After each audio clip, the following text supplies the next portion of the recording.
नमस्कार. 8:30च्या बातमीपत्रात मी शिबानी जोशी आपलं स्वागत करते. सुरुवातीला एक नजर ठळक बातम्यांवर.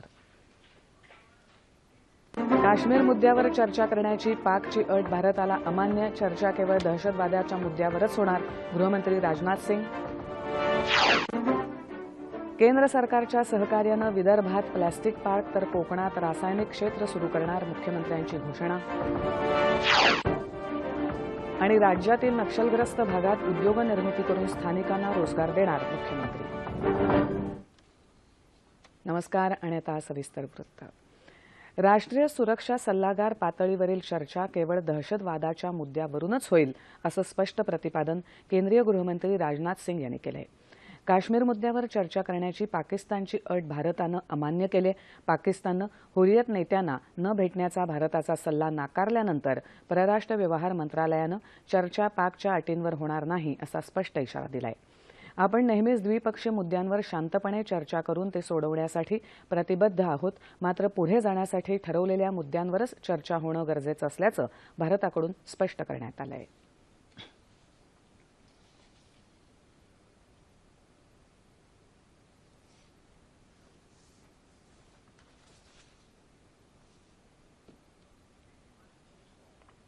पेट्रोलियम मंत्रालयाच्या सहकार्यानं विदर्भात प्लॅस्टिक पार्क उभारणार असून कोकणात रासायनिक क्षेत्र सुरू करणार असल्याची घोषणा मुख्यमंत्री देवेंद्र फडणवीस यांनी काल नागपुरात केली.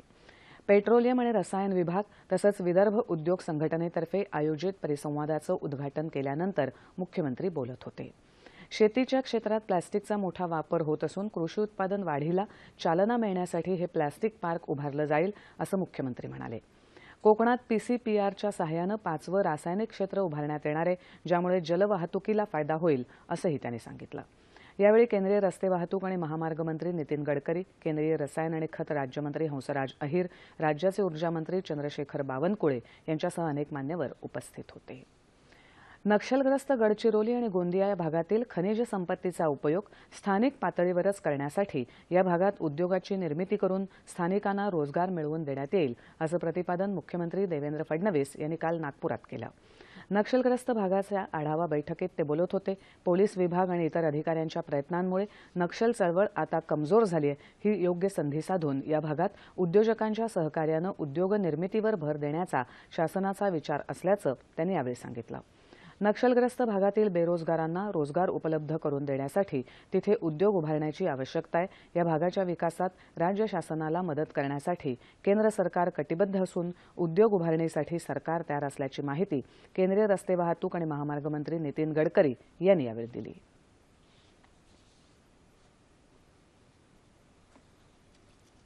रायगड जिल्ह्यात अलिबाग तालुक्यात थळ इथल्या आरसीएफच्या प्रकल्पग्रस्तांना अजूनही नोकरीच्या माध्यमातून न्याय न मिळाल्यानं त्यांनी ठिय्या आंदोलनाला सुरुवात केली आहे.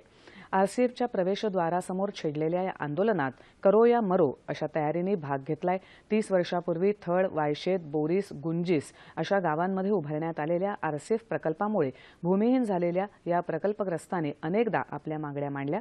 मात्र अजूनही त्यांना न्याय न मिळाल्याचं चित्र दिसत आहे.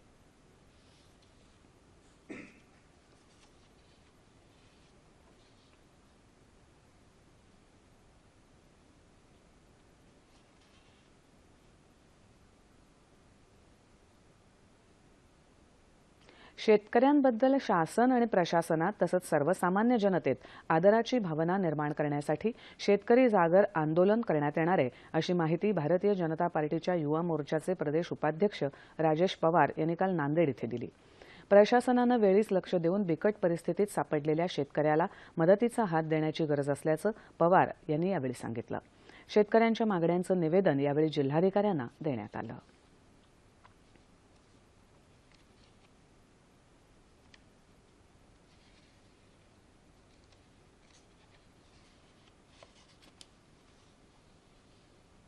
विकलांगता तसंच दृष्टीहीनतेवर मात करून इतरांना जगण्याची नवी प्रेरणा देणाऱ्या अनेक व्यक्ती आपण आपल्या आजूबाजूला पाहतो. आपल्या सुरेल गायनाच्या ज्योती उजळवणारी तुंपा कुमारी गायिका या व्यक्तींमधलीच एक आहे.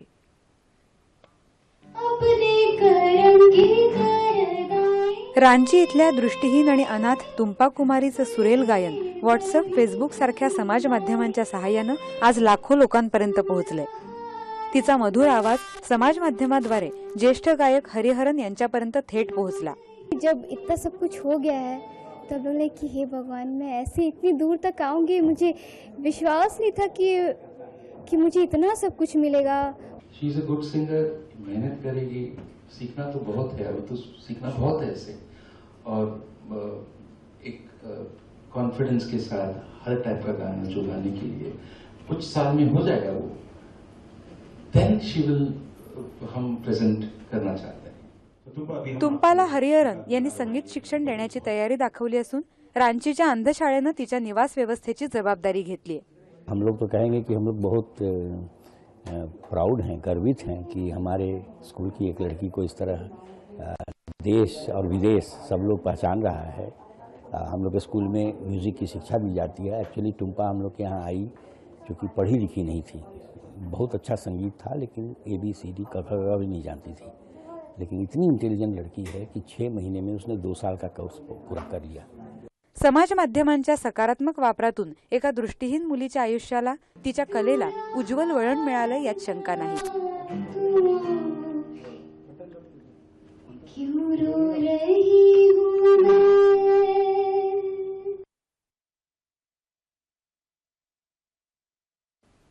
मराठवाडा साहित्य परिषदेच्या निवडणुकीत विद्यमान अध्यक्ष कौतिकराव ठाले पाटील यांच्या गटाचे सर्वच्या सर्व म्हणजे 22 सदस्य निवडून आलेत, तर परिवर्तन गटाचे सर्व उमेदवार पराभूत झालेत. परिषदेच्या कार्यकारी मंडळाच्या निवडणुकीसाठी गुरुवारी मतदान होऊन काल मतमोजणी करण्यात आली. यामध्ये 22 जागांसाठी 52 उमेदवार रिंगणात होते.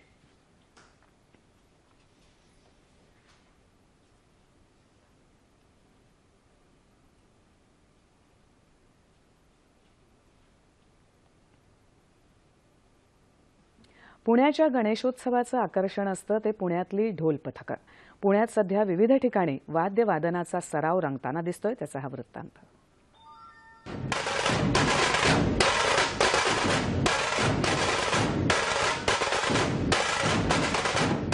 ढोल ताशांचा गजर आसमंत दिपून टाकतो आणि चाहूल लागते गणरायाच्या आगमनाची. ढोल ताशांच्या गजरात शिस्तबद्ध पद्धतीनं निघालेली गणेशाची मिरवणूक हे पुण्याच्या गणेशोत्सवाचं मुख्य आकर्षण. तरुण तरुणींचा वाढता ओघ या ढोल ताशांच्या पथकात पाहायला मिळत असून पुण्यात सध्या वाद्य वाजवण्याच्या सरावाला गती मिळाली आहे.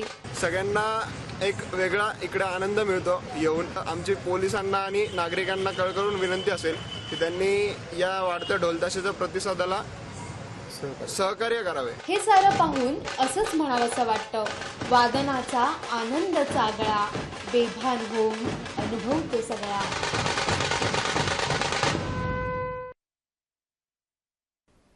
राज्यातील प्राथमिक, माध्यमिक, विशेष शिक्षक तसंच आदिवासी विभागातील प्राथमिक शिक्षकांना राज्य शिक्षक पुरस्कार 2014-15 जाहीर झालेत. या पुरस्कारांसाठी शासनानं शालेय शिक्षण आणि क्रीडा विभाग स्तरावर 97 शिक्षकांची निवड केली आहे. यामध्ये 37 प्राथमिक शिक्षक, 37 माध्यमिक शिक्षक, आदिवासी क्षेत्रात उत्कृष्ट काम करणारे 18 प्राथमिक शिक्षक, 2 विशेष शिक्षक, 1 अपंग शिक्षक आणि अपंग विद्यार्थ्यांच्या शाळेतला शिक्षक तसंच 1 स्काउट आणि 1 गाईड शिक्षकाचा समावेश आहे. याबाबतचा शासन निर्णय 2015 रोजी निर्गमित करण्यात आला आहे. बनारसच्या हातमाग विणकरांनी घडवलेल्या वस्त्रांच्या प्रदर्शनाचं काल मुंबईत डॉक्टर भाऊ दाजी लाड संग्रहालयात उद्घाटन झालं. यावेळी राज्यपाल चे विद्यासागर राव, केंद्रीय वस्त्र राज्यमंत्री संतोष कुमार गंगवार, राज्याचे वस्त्रमंत्री चंद्रकांत पाटील उपस्थित होते. फॅशन डिझायनिंगच्या क्षेत्रातल्या आघाडीच्या कलाकारांनी ही वस्त्र डिझाईन केली असून भाजपा प्रवक्त्या शायना एनसी यांचा या प्रदर्शनात पुढाकार आहे.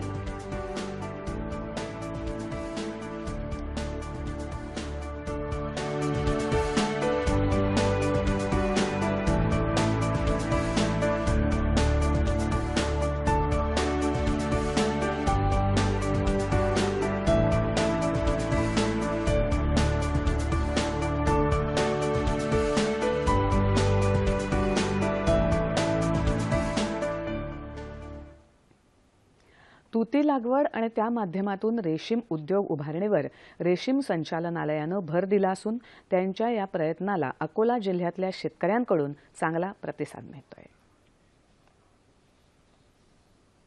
अकोला जिल्ह्यात तेल्हार, आकोट, मूर्तिजापूर, बाळापूर या तालुक्यांमध्ये रेशीम उद्योगाला चालना देण्यासाठी शेतकऱ्यांचे समूह गट तयार करण्यात आले आहेत. या भागात घेण्यात येणाऱ्या कापूस आणि सोयाबीन पिकांच्या तुलनेत तुती लागवडींना कमी पाणी लागतं. त्यामुळे शेतकऱ्यांना ही लागवड सोयीस्कर वाटत आहे. त्यामुळे अनेक शेतकरी बचत गट पुढे येत आहेत.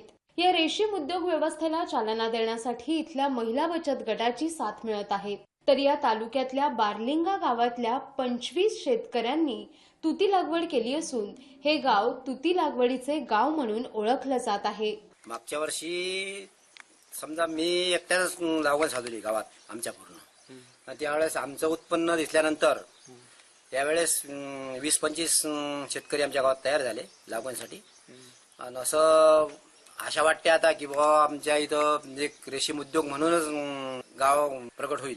जिल्ह्यात तुती लागवड क्षेत्र वाढवण्यासाठी जिल्हा रेशीम उद्योगाचे विकास अधिकारी आणि प्रकल्प अधिकारी यांच्यासह अनेक जणांचं मोलाचं मार्गदर्शन मिळत आहे. अकोला जिल्ह्यासाठी 240 एकरचा लक्ष्यांक दिला होता. त्यानुसार कर्मचाऱ्यांना समूहामध्ये लागवड करण्याचं मार्गदर्शन करण्यात आलं. त्याप्रमाणे त्यांनी आम्ही 5-6 समूह निवडले आहेत जिल्ह्यामध्ये. त्या 6 समूहामध्ये आमचं सर्वेक्षण झालेलं आहे 156 एकरचं.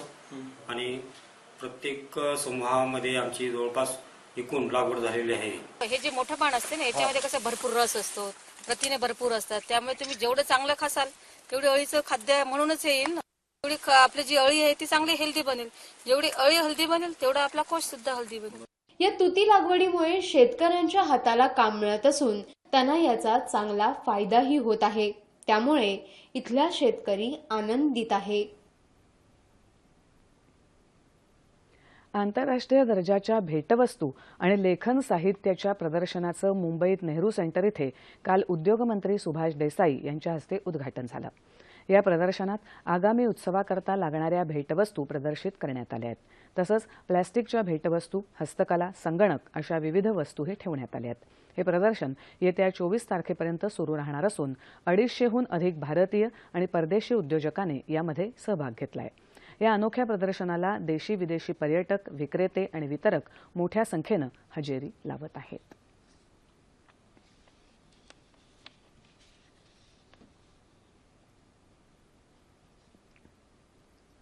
दुष्काळ किंवा अतिवृष्टीसारख्या नैसर्गिक आपत्तीत सापडलेल्या शेतकऱ्याला कर्ज परतफेडीची मुदत 5 वर्षांपर्यंत वाढवून देण्याची सवलत रिझर्व्ह बँकेनं काल जाहीर करून शेतकरी वर्गाला दिलासा दिलाय.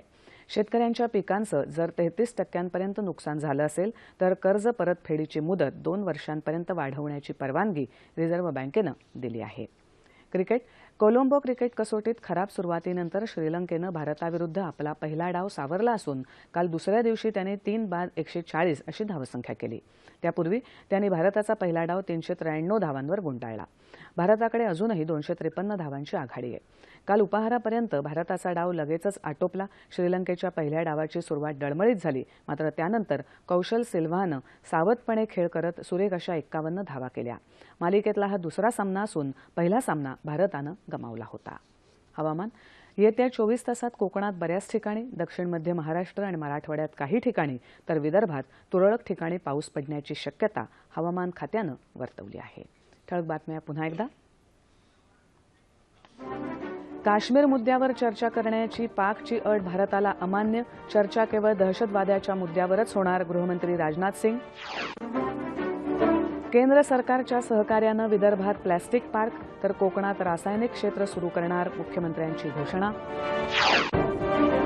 आणि राज्यातील नक्षलग्रस्त भागात उद्योग निर्मिती करून स्थानिकांना रोजगार देणार मुख्यमंत्री.